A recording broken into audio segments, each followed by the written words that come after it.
Bienvenue dans l'ascenseur, vous êtes offert par L'Oréal, entreprise engagée pour l'égalité des chances.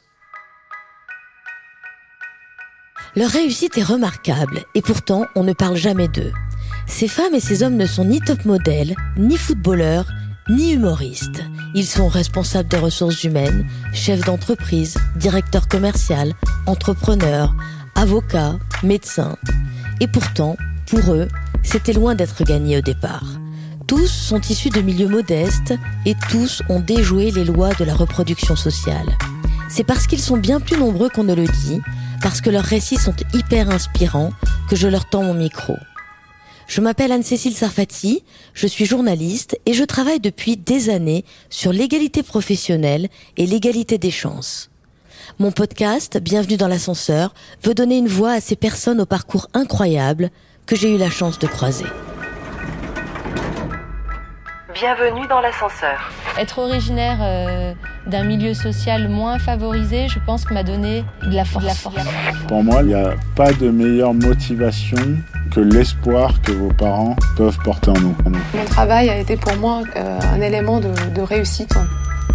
En tout cas, ça a été mon ascenseur. Dans cet épisode, je rencontre Farah El Amrani. Elle a 26 ans. Elle est née et a grandi à Rouen, dans un quartier prioritaire de la ville. Aujourd'hui, elle est talent acquisition manager dans le groupe L'Oréal.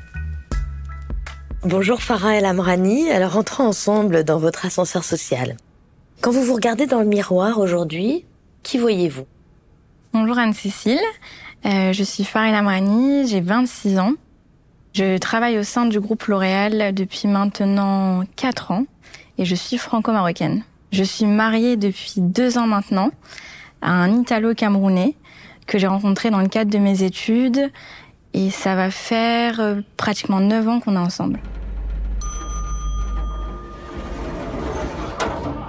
Quand vous démarrez dans la vie, c'est quoi votre rez-de-chaussée ? D'où partez-vous ? Je suis née à Rouen, en Seine-Maritime. Et je suis directement partie vivre au Maroc avec mes parents.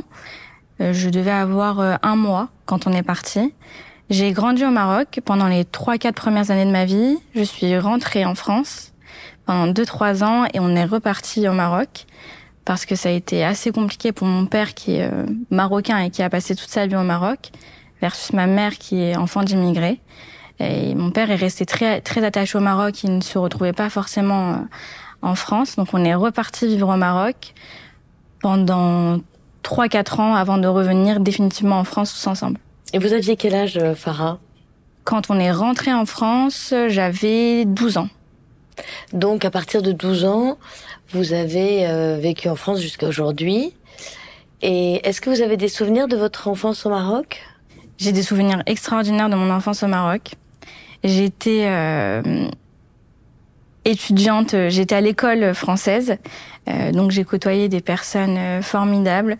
J'étais dans un pays que j'aime beaucoup. J'ai appris l'arabe, je me suis rapprochée de mes racines. J'ai une excellente compréhension du monde marocain, de la façon dont on vit au Maroc. Et en prenant du recul, ça m'apporte énormément dans la construction de la femme que je suis.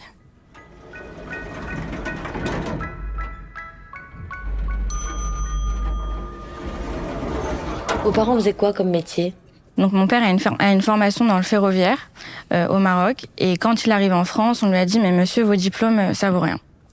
Donc mon père a enchaîné les petits jobs différents. Bon, il a fait différentes choses, il a travaillé dans la manutention, dans la sécurité, il multiplie les jobs, il travaillait des fois jour et nuit. Et ma mère avait une formation, elle était dans l'assistanat. Et quand on est rentré en France, elle a repris ses études pendant 2-3 ans parce qu'elle ne trouvait pas de travail. Et quand on rentre en France, moi c'est mon rez-de-chaussée parce que je passe d'un milieu où je côtoyais des enfants assez aisés en école française, exactement au Maroc.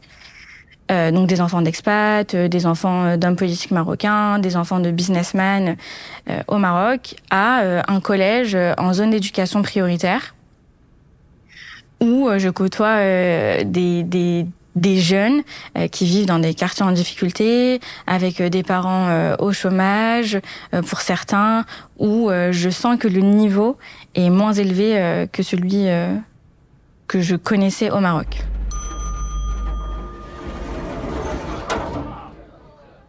Donc Farah, c'est pas votre rez-de-chaussée, c'est plutôt vous descendez au -1. Absolument. Quand vous arrivez en France à l'âge de 12 ans. Absolument, je descends au -1, je découvre un vocabulaire que je connaissais pas, j'entends parler des HLM, les professeurs nous disent bah, vous êtes dans une classe mais vous êtes 18 parce qu'on sait que c'est compliqué pour vous.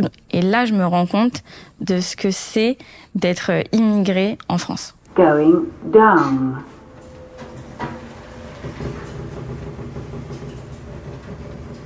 J'habite dans un appartement avec mes parents. C'est pas un HLM. Mes parents, avant de partir au Maroc, avaient acheté une petite maison.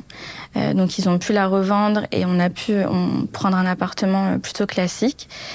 C'est pas un appartement immense, mais ça fait complètement l'affaire. On a 2 chambres dans notre appartement. Ma petite sœur et moi, on a nos chambres. Donc on vit plutôt bien dans cet appartement en France. Mais vous êtes scolarisée dans une zone d'éducation prioritaire? Absolument. J'habite dans une zone d'éducation prioritaire et je suis scolarisée dans ce collège ZEP. Bienvenue dans l'ascenseur. Et alors comment ça se passe? Vous sentez comment, hormis le fait que vous avez un choc en arrivant avec vos camarades? Sur le plan scolaire, comment ça se passe? Sur le plan scolaire, c'est complètement différent de ce que j'ai connu au Maroc. Il y a des difficultés dans la classe, on va lentement. Les professeurs ont un discours différent. Ils nous disent écoutez, si vous avez le brevet, c'est déjà bien. En termes d'orientation, je suis pas du tout entourée par mes professeurs. Les professeurs ne se projettent pas dans tout ce qui est orientation future. Ils vous envoient pas du rêve du tout? Pas du tout. Pas du tout. Et les jeunes avec qui je suis n'ont pas une ambition démesurée. Donc, on se pousse pas forcément vers le haut dans la classe dans laquelle je suis, en tout cas. Et ma mère se sent alors responsable de tout ce qui va se passer pour la suite et elle prend un rôle clé dans tout ce qui est orientation. Elle va me pousser à étudier énormément. Elle va être extrêmement investie dans ma scolarité. Elle va y dédier son temps. À ce moment-là, elle travaillait pas. Et notre éducation, à ma petite sœur et moi, était sa priorité. Donc, elle nous pousse à aller au conservatoire tous les mercredis, elle nous emmène au solfège, elle nous emmène aux cours de violoncelle, elle nous emmène au sport, on fait énormément d'activités et on s'en plaint. On lui dit, mais tu sais, on est hyper fatigués. C'est une trop grande pression. Exactement. Les gens dans notre collège, ils font pas ça, pourquoi tu nous fais faire tout ça? Et elle nous dit, vous allez devoir faire 2 fois plus que les autres pour réussir. Ma mère est fille d'immigrés. Elle a connu la difficulté. Elle est la seule fille. Elle a 6 frères. Et elle rêvait d'avoir cette vie. Celle que vous allez avoir. Exactement. Et qu'elle n'a pas pu avoir parce que ses parents, son père était ouvrier et sa mère travaillait pas. Mes grands-parents sont illettrés. Et ma mère voit en nous une vengeance envers la vie qu'elle aurait aimé avoir.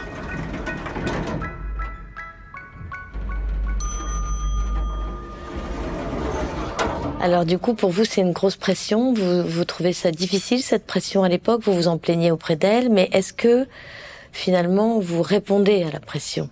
J'obéis à mes parents parce que je vois tous les sacrifices qu'ils font pour moi. Ma mère passait son temps à faire des allers-retours pour nous. Elle nous accompagnait dans les devoirs.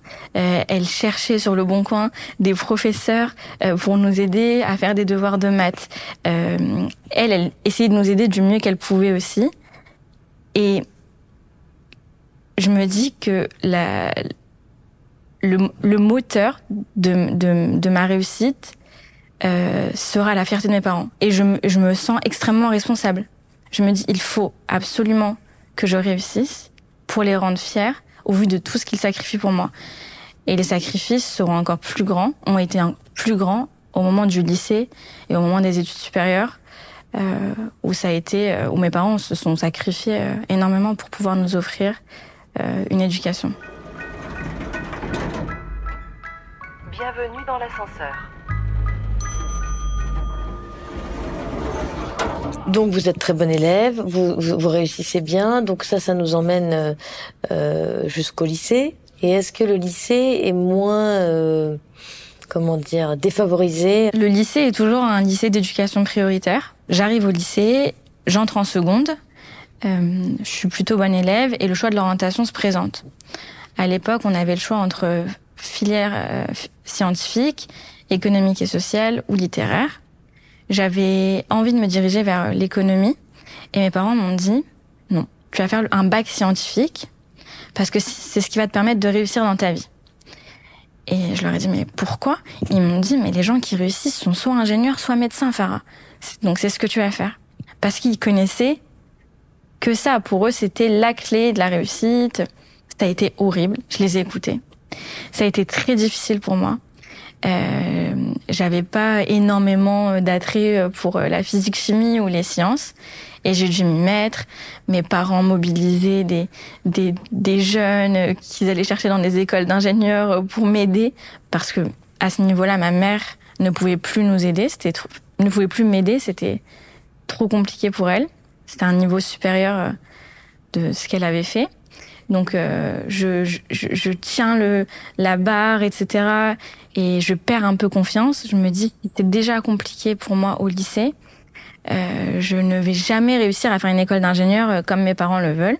Et l'orientation, après le bac, ça a été très compliqué. Encore une fois, j'avais certains professeurs qui nous disaient « Mais concentrez-vous, le bac, il faut absolument que vous l'ayez » sans nous parler forcément de la suite. Et ma chance, la chance de ma vie, ça a été deux dames qui travaillaient au CDI de mon lycée. Et elles voyaient que je passais énormément de temps dans cette bibliothèque, dans ce CDI à lire. Et elles m'ont dit, mais Farah, tu sais, il y a un concours pour intégrer Sciences Po Paris. Ça pourrait être super pour toi. T'es absolument le profil qu'ils recherchent dans cette école. Et moi, je disais rien. Je savais absolument pas ce que c'était Sciences Po. Et elles me parlent de Sciences Po. Je leur dis, mais est-ce que c'est une école payante? Est-ce que c'est cher? Elles me disent, mais il y a différentes possibilités. Ne prends pas en compte le prix de l'école, mais concentre-toi plutôt sur les concours. J'en parle à mes parents. Mes parents me disent, Sciences Po, c'est l'école des présidents. Quel est le projet? Et ils m'ont fait douter. Et ils me posaient plein de questions auxquelles je ne savais même pas répondre. Ils me posaient énormément de questions sur l'école et je pouvais pas y répondre parce que moi-même je ne connaissais pas. Donc j'ai un peu bluffé en leur disant mais vous savez c'est super, c'est une super école, mieux que les écoles d'ingénieurs, etc. Et je me mets dans ce concours à fond.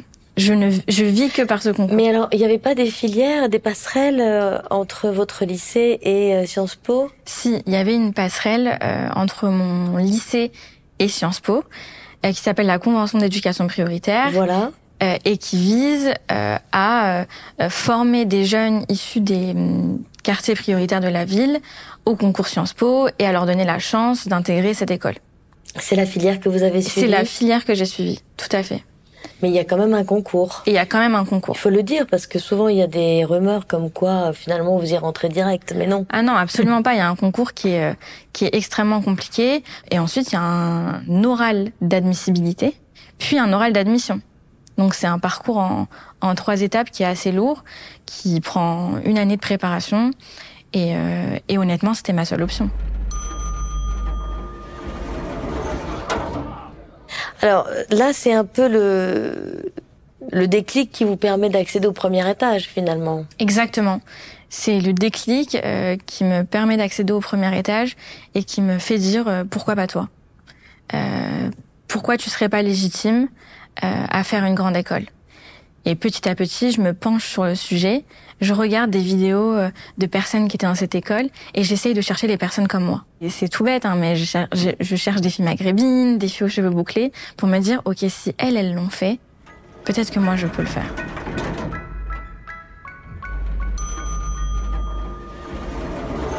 que vous avez travaillé pendant le collège et pendant le lycée pour gagner un peu d'argent? Pendant le collège et pendant le lycée, j'ai pas travaillé. Et après, à Sciences Po, j'ai travaillé dans la cafétéria de mon école. Je vendais des sandwichs. Donc, j'y arrivais le matin tôt avant les cours pour les préparer les salades de fruits, préparer la cafétéria. Et ensuite, j'allais en cours. Je demandais au professeur de sortir un petit peu avant les autres, donc 10-15 minutes. Et ensuite, je mettais ma blouse, ma Charlotte, pour vendre les sandwichs aux étudiants de ma classe, de mon école. Et est-ce qu'ils vous reconnaissaient? Ils me reconnaissaient. J'avais pas... Au début, c'était un peu compliqué. Je me disais, mais je vends des sandwichs aux gens de mon école, donc ça montre aussi que j'ai besoin d'argent pour vivre.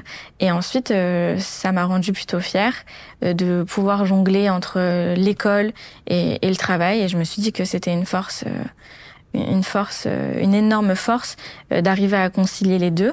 C'était assez fatigant. Mes parents me disaient, mais tu sais, c'est pas grave, si t'es fatigué, arrête, nous on t'aidera. Et mes parents ont toujours été dans le sacrifice. Mes parents voyageaient plus, ils ont fait des sacrifices énormes sur leurs finances pour moi. Je rentre directement à Sciences Po après le concours et j'intègre le campus de Reims. Je fais le programme Europe-Afrique de Sciences Po, où j'étudie les mêmes cours, les cours classiques de Sciences Po, donc économie, histoire, etc. Et j'ai des cours sur la colonisation, j'ai des cours sur l'histoire africaine avant la colonisation, des cours d'arabe, et c'était crucial pour moi de comprendre mon continent et de comprendre ce qui s'était passé avant les colonisations et d'essayer de saisir pourquoi certains pays aujourd'hui ont un retard économique, une instabilité politique.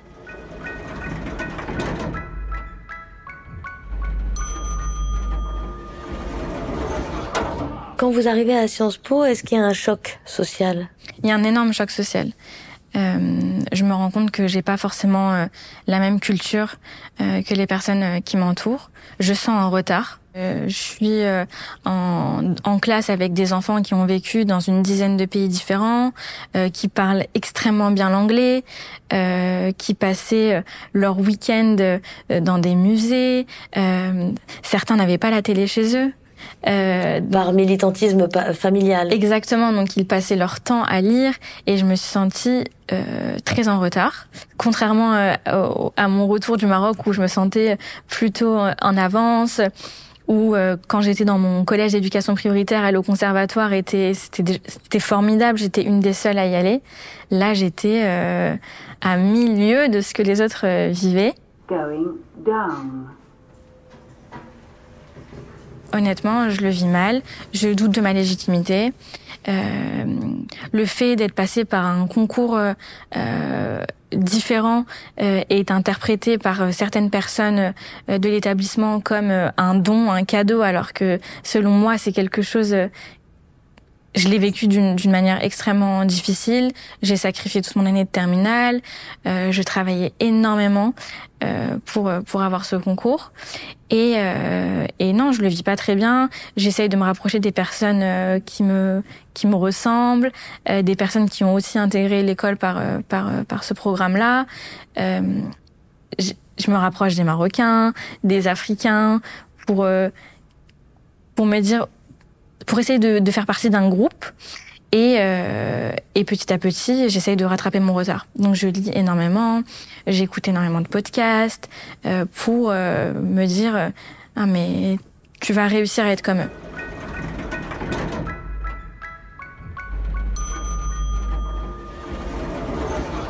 Je pars une année à l'étranger et après cette année, je dois revenir à Paris pour mon master. Et je me trouve dans la même situation dans laquelle j'étais en terminale. Quel master choisir? C'est le master à Sciences Po qui définit l'orientation professionnelle. Arriver à Sciences Po, c'était déjà le top de l'ascenseur. selon moi. Mais pour les autres, c'était que le commencement. Certaines personnes savaient déjà quel master elles allaient faire, intégrer Sciences Po dans l'objectif de faire l'ENA derrière. Moi, tout ça, je ne l'avais pas en tête. Et je me retrouve face au choix de master. Je suis assez perdue. J'appelle mes parents. Ma mère me dit... entre-temps, ma mère a intégré une entreprise en contrôle de gestion après avoir repris ses études. Et elle me dit, la finance, c'est vachement bien. Je vois mes directeurs, ce sont des directeurs financiers, c'est super bien, tu devrais faire ça. Donc je l'écoute, mais j'intègre ce master et je reviens à Paris. Et je me rends compte que c'était le mauvais choix. Bienvenue dans l'ascenseur. Je suis rue Saint-Guillaume et c'est une nouvelle claque. C'est une nouvelle claque parce que la vie à Paris est compliquée, extrêmement chère. La recherche d'appartements est très dure.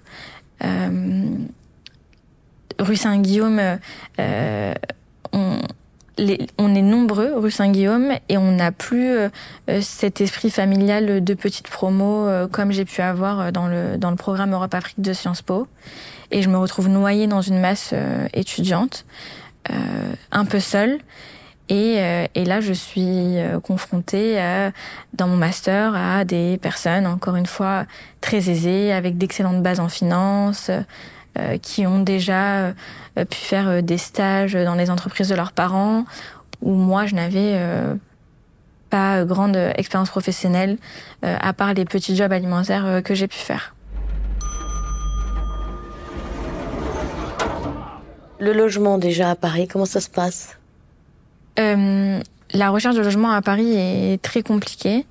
Je suis confrontée à du racisme. À l'époque, avec mon conjoint, on allait faire des visites d'appartements. Et quand on débarquait à deux, lui qui est noir de peau et moi qui est maghrébine, les propriétaires avaient tout de suite le visage qui se décomposait. Donc les premières visites, on les faisait tous les deux. Et ensuite, je lui demandais, je lui disais, écoute, est-ce que tu peux m'attendre au bout de la rue ? Parce que déjà que je suis maghrébine et que j'ai un nom de famille à consonance arabe, si en plus tu viens avec moi, c'est double peine. Donc il restait au bout de la rue, il m'attendait pour faire les visites. Pendant les visites, on me demandait des dossiers à rallonge, livrets de famille, pour que les propriétaires puissent s'assurer que je n'ai pas 6 ou 7 frères et sœurs et qu'on n'allait pas venir squatter leur logement. Mais ils savaient que vous étiez étudiante à Sciences Po quand même. Ils savaient que j'étais étudiante à Sciences Po et je le revendiquais fièrement en me disant mais c'est quand même quelque chose qui va m'aider à avoir un appartement. Et non, pas tant que ça, honnêtement. On me posait des questions extrêmement racistes, discriminantes. Par exemple en me disant, est-ce que votre mère est voilée ? Quel type de repas cuisinez-vous ? Parce que vous savez, les voisins n'aiment pas trop les odeurs fortes. Et c'est extrêmement douloureux parce qu'à ces personnes-là, on a envie de leur dire, mais pas du tout. Je suis juste une étudiante. J'ai juste besoin d'un logement pour pouvoir poursuivre mes études. Et ma mère décide de venir à Paris et on tombe sur un agent immobilier qui s'appelle Monsieur Azoulay et qui me prend sous son aile et qui me trouve un appartement dans le 7e et qui dit à ma mère mais vous inquiétez pas, moi je m'en occupe de votre fille. Un juif séfarade qui m'épaule dans ma recherche d'appartement et je suis extrêmement reconnaissante d'avoir croisé son chemin. Il m'a simplifié la vie et j'ai pu trouver mon premier appartement dans le 7e, Tour-Maubourg, et ça faisait 15 mètres carrés, mais ça faisait largement l'affaire.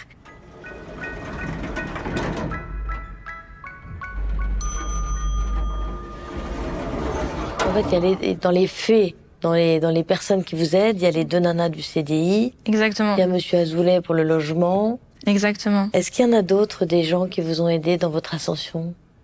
Quand je fais mon master en finance et stratégie, je prends vite conscience que c'est pas fait pour moi. Je décide de faire une pause dans mes études, une césure, et je cherche un stage. je cherche un stage en management parce que pendant mon premier semestre à Sciences Po en finance, j'avais des cours de management et RH et je trouvais ça très intéressant. Je postule énormément à 300 ou 400 offres de stage et je me prends que des refus. Je vais passer un entretien dans une grande entreprise de luxe. Je passe le premier entretien, le second entretien avec une personne qui était très froide avec moi et qui me dit « Écoutez, vous êtes vraiment pas le profil qu'on recherche ». Et je lui dis mais pourquoi, quelles sont les raisons? Elle me dit « Écoutez, c'est comme ça ». Elle me donne pas réellement de justification. Je comprends. Donc là, on est encore dans le racisme. Exactement. Je comprends, je pars. Et ensuite, je reçois un appel d'une dame qui s'appelle Lina et qui travaille dans une start-up néerlandaise et qui me dit « Écoutez, moi, j'ai reçu votre candidature, je suis OK pour vous prendre en stage ». Elle me prend en stage en RH et management dans cette start-up néerlandaise où je dois recruter des fleuristes et des vendeurs pour booster leur business de fleurs qui importaient des Pays-Bas. Et elle me challenge un peu en entretien. Elle me dit, mais écoutez, est-ce que vous avez déjà recruté des fleuristes? Moi, j'ai dit, mais non, pas du tout. Mais vous savez, je suis extrêmement motivée. Je connais telle fleur. Et elle sent en moi une envie de réussir. Et elle me prend sous son aile. Elle me prend sous son aile. Elle me forme pendant 6 mois. Et elle me dit, honnêtement, Farah, réoriente-toi en master ressources humaines et management de Sciences Po. Et j'intègre le master en management de Sciences Po Paris. J'y passe la première année, tout se déroule très bien. Puis je rencontre lors d'un forum un recruteur L'Oréal avec qui j'échange, ça se passe plutôt bien. Et il me dit, écoute, tu devrais passer un entretien, on a des offres d'alternance et je suis persuadée que tu pourrais t'y plaire. Donc vous rentrez chez L'Oréal comme alternante? Je rentre chez L'Oréal comme alternante en période de Covid. J'intègre l'équipe recrutement du groupe et je suis en charge du recrutement des profils marketing pour l'ensemble des divisions. C'est une alternance qui est compliquée parce que je me dis que je n'ai pas le droit à l'erreur. Je veux prouver que j'ai ma place. Je veux prouver constamment aux personnes qui me font confiance qu'ils ont eu raison. Je travaille tout le temps, constamment. J'arrive au bureau assez tôt. Personne me le demande. J'essaye de faire plus que ce qu'on me demande. Je pars tard. J'essaye de finaliser tout avant la deadline pour montrer que je vaux le coup. Vous le valez bien. Exactement. Je finalise mes études et je me dis, il faut absolument que tu trouves un travail. Et je suis prise de panique. Et je me dis, il faut que je trouve un travail, il faut que je rentre faire mes parents. Avec le Covid, c'est compliqué, je ne peux pas rester au chômage. Quand j'ai dit à mes parents que j'allais faire des ressources humaines, ils n'étaient pas forcément très emballés. Et il fallait que je leur prouve que j'ai eu raison. Et je suis chassée par une entreprise à l'externe sur LinkedIn. Je réponds favorablement, je passe les processus et je suis recrutée. Et c'est marrant parce qu'il y a une DRH qui travaillait pas avec moi mais qui m'avait repérée dans le cadre d'un concours auquel j'avais participé quand j'étais alternante au sein du groupe. Elle est assez haut placée et un jour je reçois un appel sur mon téléphone et je lui réponds et elle me dit écoute tu vas pas signer ailleurs. Cette personne me persuade de rester, elle me dit tu refuses, c'est pas grave, tu t'en fiches, c'est pour ton avenir, la personne qui compte c'est toi. Et elle m'a dit j'ai confiance en toi et en tes capacités pour rester au sein du groupe. Et c'est marrant parce que cette personne s'appelle aussi Azoulay, donc 2 Azoulay.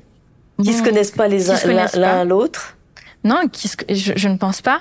Donc ce sont 2 anges gardiens. Exactement, m'ont tendu la main. Pour vous ramener dans l'ascenseur. Exactement, pour me ramener dans l'ascenseur. Dans l'ascenseur L'Oréal. Tout à fait, dans l'ascenseur L'Oréal.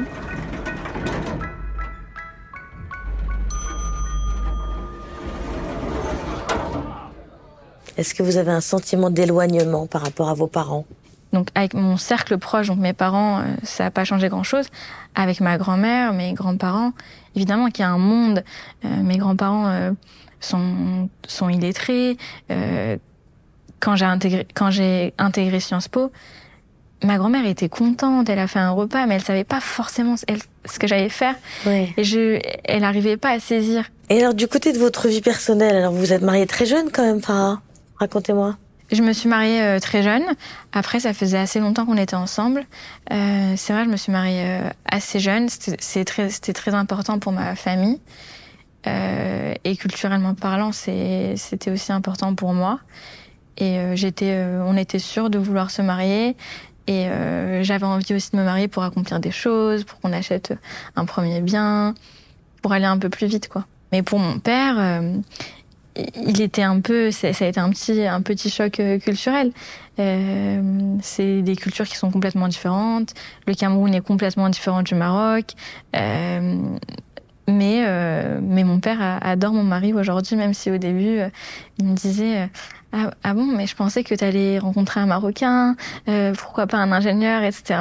Mon mari est ingénieur, mais il est camerounais. Et il est très bien accepté maintenant par vos parents. Il est très bien accepté par mes parents et par ma famille en général. Je l'ai emmené au Maroc plusieurs fois, 2-3 fois. Il adore le Maroc.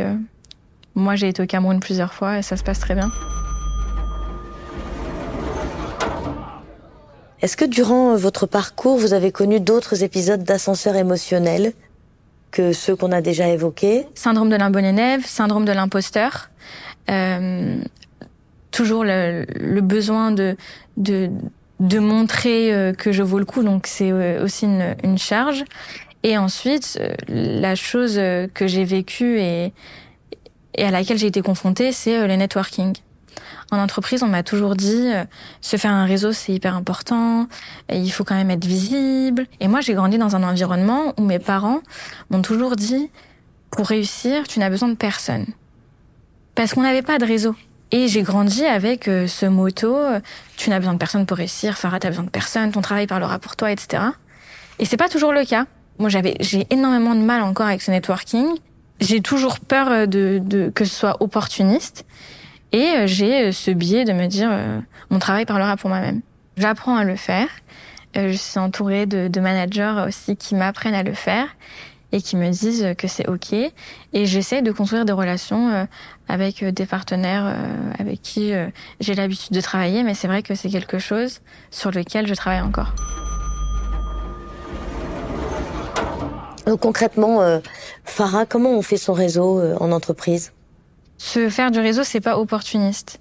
La principale chose qui permet de rencontrer des gens, c'est la curiosité. J'ai eu besoin d'aller échanger avec des gens différents, de différents services, de différents métiers, pour apprendre à mieux décrypter l'écosystème dans lequel je me trouve. Donc ça, c'est la première chose. Soyez curieux, parlez avec les gens. Toutes les personnes ont des histoires différentes, et c'est très important de s'en inspirer pour réussir. La deuxième chose, c'est on peut pas réussir tout seul. On a toujours besoin de personnes qui ont plus d'expérience et qui peuvent nous tendre la main. Donc, ces gens-là ont envie de tendre la main. Donc, saisissez-la, tout simplement. Et la troisième des choses, c'est de maintenir des liens avec toutes les personnes qu'on a pu côtoyer.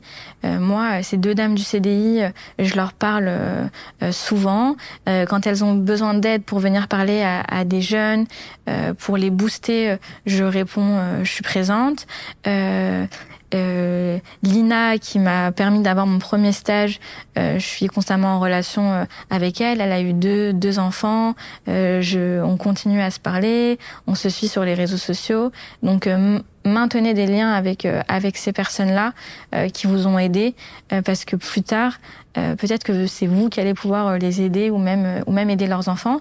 Et des fois, je rencontre des personnes qui me demandent et qui me disent, tu sais, moi, ma fille souhaiterait intégrer Sciences Po ou L'Oréal, est-ce que tu peux la conseiller ? Et c'est extrêmement jouissif de pouvoir rendre l'appareil. Bienvenue dans l'ascenseur.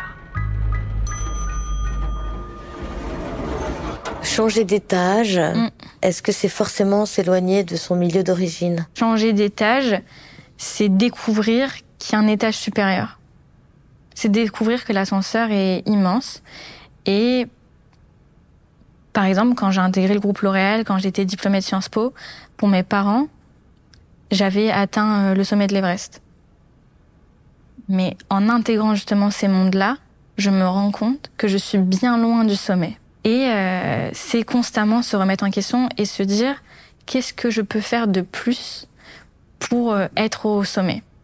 Donc en fait, ça a boosté votre ambition quand même, réussir Sciences Po, rentrer chez L'Oréal. Exactement, ça booste mon ambition et je me dis, mais si tu l'as fait, tu peux accomplir d'autres choses. Et je suis constamment dans la quête du plus. J'ai acheté mon premier appartement il y a 1 an. J'ai monté une start-up qui s'appelle Freeped, qui vise à booster l'économie circulaire et à vendre des vêtements de seconde main, des accessoires. C'est le Vinted africain. On a lancé ça au Cameroun et en Côte d'Ivoire et en Afrique francophone. Je suis constamment à la recherche du plus. Je me dis pourquoi pas faire un second master à HEC. Enfin, sky is the limit. L'ascenseur est tellement long et je me dis que je peux pas m'arrêter là. Alors du coup, le prochain étage, c'est quoi? Le prochain étage, c'est de continuer mon ascension chez L'Oréal, j'espère, de changer de poste, de continuer à m'éduquer, d'acquérir des compétences supplémentaires dans ma palette et de continuer à travailler sur mon entreprise personnelle.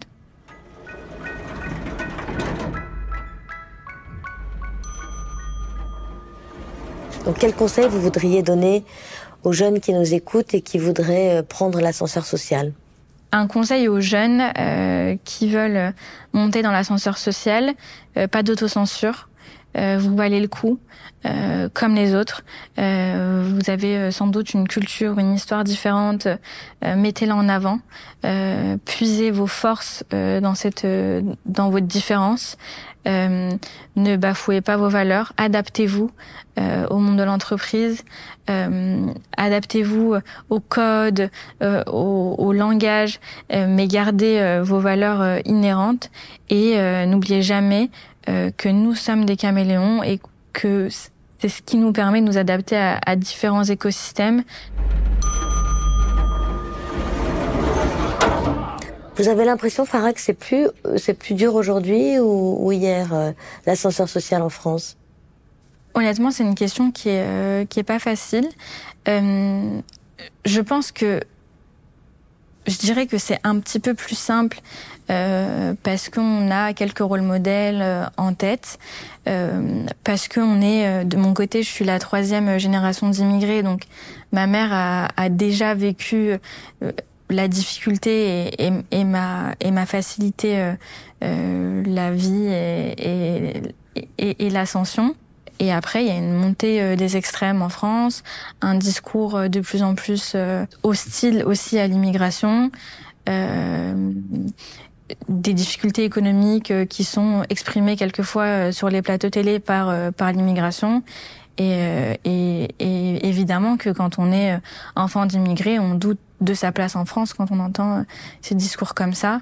Après, tout ce que je vois au quotidien, moi, me donne espoir. Aujourd'hui, je travaille dans une entreprise qui est extrêmement inclusive, qui porte des valeurs clés, et ça me donne énormément d'espoir et de sens au quotidien.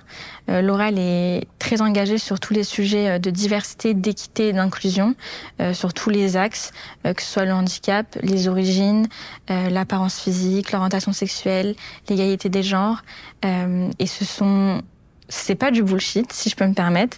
Ce sont des vraies actions qu'on mène au quotidien, qui sont totalement accessibles et transparentes en ligne. Toutes les informations sont présentes. On fait énormément d'actions pour les jeunes, notamment via le programme L'Oréal for Youth qu'on a lancé. On propose, on donne des opportunités à des jeunes en en troisième. On fait énormément de stages de troisième pour aussi leur ouvrir les portes de notre entreprise, leur montrer la diversité des métiers pour qu'ils puissent ensuite s'orienter du mieux possible. On est très présent aussi en école, en université. On passe énormément par des associations pour faire découvrir L'Oréal à des personnes qui n'y auraient pas forcément pensé. Et quelquefois, je me rends compte que le rôle de l'entreprise dépasse celui de l'État, est plus fort, parce qu'on a notamment la chance d'avoir plus de moyens. Et aujourd'hui, j'ai une chance considérable d'être payée pour aller chercher des personnes qui ont un potentiel pour intégrer notre entreprise, la développer. J'ai de la chance de pouvoir tendre la main. Je suis extrêmement indépendante dans mon travail. On me fait confiance et je peux tendre la main à des jeunes issus de quartiers prioritaires de la ville pour leur permettre de faire un premier stage qui va changer leur vie. Avoir L'Oréal sur son CV aujourd'hui, c'est un facteur qui va booster leur employabilité, les convertir ensuite après leur stage ou leur alternance pour leur offrir un CDI. C'est quelque chose d'extrêmement précieux puisque j'ai la sensation de rendre en retour et de renvoyer l'ascenseur à des personnes qui n'auraient jamais pu penser le prendre. Bienvenue dans l'ascenseur. Que faudrait-il changer collectivement pour améliorer l'ascenseur social en France ? Je pense qu'il faut, dès le plus jeune âge, aller semer des graines dans la tête des jeunes, de leur dire que c'est possible. Il faut le faire bien avant le collège ou la terminale pour qu'ils puissent s'orienter en connaissance de cause. Il faudrait être dans une logique d'intégration plutôt que d'assimilation. Il faut intégrer des personnes différentes. Il faut arrêter d'aller chercher des copies conformes. On a besoin de personnes diversifiées. Et ensuite, en entreprise, il faut s'assurer il faut lutter contre les discriminations, s'assurer de donner des chances égales aux mêmes personnes, s'assurer qu'il n'y ait pas de plafond de verre, et accompagner les collaborateurs dans leur montée vers des postes clés. L'école est quand même beaucoup remise en question aujourd'hui, comme étant assez inégalitaire selon les lieux où on habite. Qu'est-ce que vous pensez qu'il faudrait faire ? À l'école, je pense qu'il faut donner une place énorme à l'orientation. Je pense qu'il faut aussi les accompagner dans l'acquisition d'une culture. Il y a énormément de jeunes que j'ai pu rencontrer qui n'ont jamais mis les pieds au théâtre. On a la chance d'habiter dans un pays où tout est peu cher si ce n'est gratuit. Donc profiter aussi des infrastructures qu'on a dans notre beau pays pour éduquer les jeunes et leur permettre d'acquérir une culture. Merci Farah El Amrani pour ce voyage dans votre ascenseur. Merci Anne-Cécile. Bienvenue dans l'ascenseur. C'était Bienvenue dans l'ascenseur, un podcast réalisé par Milim pour Actuali. Montage Elisa Azogui-Burlac, mixage et musique Kevin O'Leary. Ce podcast est soutenu par L'Oréal University Leadership and Culture, qui forme au leadership inclusif, innovant et responsable. Si vous aimez ce podcast, abonnez-vous, parlez-en autour de vous, partagez-le sur les réseaux sociaux et laissez un avis, sans oublier de noter 5 étoiles.